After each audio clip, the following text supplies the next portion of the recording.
Hi darlings, ಇಷ್ಟು ದಿನದಿಂದ ಏನಕ್ಕೆ ವೀಡಿಯೋಗಳು ಬಿಡ್ತಿಲ್ಲ ಅಂದರೆ ಇವಾಗ ನನ್ನ ಲೈಫಲ್ಲಿ ಒಂಥರ ಟಾಸ್ಕ್ ಥರ ತೊಗೊಂಡಿದ್ದೀನಿ. ಸೊ ಅದರ ಕಾರಣಾಂತಗಳಿಂದ ಸ್ವಲ್ಪ ಟಾಸ್ಕ್ನ ಕಂಪ್ಲೀಟ್ ಮಾಡೋಣ ಅಂತ ಇವಾಗ ಎಲ್ಲನೂ ಬಿಟ್ಟು ಎಲ್ಲರಿಂದ ಸ್ವಲ್ಪ ಅವಾಯ್ಡ್ ಮಾಡ್ಕೊಂಡು ದೂರ ನಿಂತಿದ್ದೀನಿ.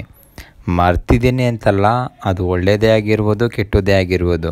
ಸೊ ಇವಾಗ ನನ್ನ ಲೈಫ್ನ ನಾನು ಲೀಡ್ ಮಾಡಬೇಕಂದ್ರೆ ಇವಾಗ ನಾನು ಮಾತ್ರ ನಿಂತಿರಬೇಕು. ಯಾರೋ ಬಂದು ಕೊಡೋದು, ಯಾರೋ ಬಂದು ಇಸ್ಕೊಳೋದು ಇವೆಲ್ಲ ಮ್ಯಾಟ್ರು ಅಲ್ಲ, ಅದರಿಂದ ಏನೂ ಯೂಸ್ ಇಲ್ಲ.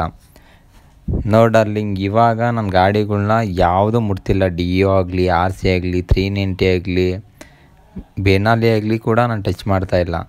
ಇವಾಗ ನನ್ನ ಮನೆಗೆ ಚಾಲೆಂಜ್ ಹಾಕಿ ಇಕ್ಕೋರೆ. ಸೊ ಅದ್ರ ತಕ್ಕನಂಗೆ ನಾನು ನಡೀತಾ ಇರಬೇಕು. ನೋಡೋ, ಅಪ್ಪ ಅಮ್ಮನ ದುಡ್ಡನ್ನು ನೀನು ಇಷ್ಟೇ ಶೋಕಿ ಮಾಡು, ಏನೇ ಮಾಡು, ಒಂದು ಹುಡುಗಿ ಹತ್ರ ನೀನು ಇಂಪ್ರೆಸ್ ಮಾಡ್ಬೋದೇ ಹೊರತು ನೀನು ಕಟ್ಕೊಂಡಿರೋ ಹೆಂಡತಿ ಹತ್ರ ಅಲ್ಲ. ಕೇಳು, ಅಡಿಯಿಂದ ಮುಡಿವರೆಗೂ ನೀನೇ ನೋಡ್ಕೊಬೇಕು ಅವಳನ್ನ. ಅಪ್ಪ ಅಮ್ಮನ ದುಡ್ಡನ್ನು ನೀನು ನೋಡ್ಕೊಳಕ್ಕೆ ಚಾನ್ಸೇ ಇಲ್ಲ. ಬೇಕಾದ್ರೆ ಬರ್ದಿಕ್ಕೋ ಅಂದಿದ್ರು. ನಾನೇನು ಅವಾಗ ತಲೆಗೆತ್ತಲಿಲ್ಲ. ಬಟ್ ಹೋಗ್ತಾನೆ ಕಾಲನೇ ಎಲ್ಲ ಕಳಿಸುತ್ತೆ, ಎಲ್ಲನೂ ತೋರಿಸುತ್ತೆ ಅಂತಾರಲ್ಲ. ಸೊ ಇವಾಗ ನನಗೆ ರಿಯಲೈಸ್ ಆಯಿತು. ಸೊ ಸರಿ ಅಪ್ಪ, ಇವಾಗ ಇನ್ಯಾವುದು ಮುಟ್ಟಲ್ಲ, ಗಾಡಿಗಳೆಲ್ಲ ನಾನು ಹಾಕೋ ಶೂ ಕೂಡ ನಾನು ಟಚ್ ಮಾಡಲ್ಲ. ನಾರ್ಮಲಾಗಿ ಒಬ್ಬ ಹೆಂಗಿರಬೇಕೋ ಆ ಥರ ಇಡ್ತೀನಿ. ನನ್ನ ಹತ್ರ ಐತಿ ಅಂತ ದುರಂಕಾರದಲ್ಲಿ ನಾನು ಶೋಕಿ ಮಾಡಿಲ್ಲ.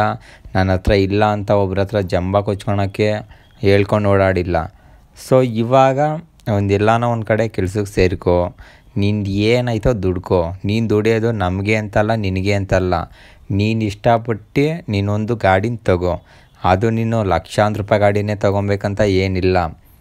ಒಂದು 10,000 ರೂಪಾಯಿದಾದರೂ ಸಾಕು. ನೀನು ಸ್ವಂತವಾಗಿ ತೊಗೊಬೇಕಾಗಿ ಹೊರ್ತು ಸ್ವಂತ ಅನ್ನೋದು 10 ರೂಪಾಯಿ ತೊಗೊಂಡ್ರು ತೃಪ್ತಿ ಇರ್ತದೆ. ನಮ್ಮ ದುಡ್ಡಲ್ಲಿ ನೀನು ಎಷ್ಟೇ ಖರ್ಚು ಮಾಡಿದ್ರು ಮಗ ಅಂತ ನಾವು ಆಕ್ಸೆಪ್ಟ್ ಮಾಡ್ತೀವಿ. ನಿನಗಾದ್ರೂ ಬೆಲೆ ಗೊತ್ತಾಗಲ್ಲ. ಅದೇ ನಿನ್ನ ದುಡ್ಡಲ್ಲಿ 10 ರೂಪಾಯಿ ದುಡ್ದು 1 ರೂಪಾಯಿ ಖರ್ಚು ಮಾಡು. 1 ರೂಪಾಯಿ ಬೆಲೆ ಇಷ್ಟೊಂದು ಆಯ್ತಾ ಅಂತ ನಿನಗೆ ಅರ್ಥ ಆಗುತ್ತೆ.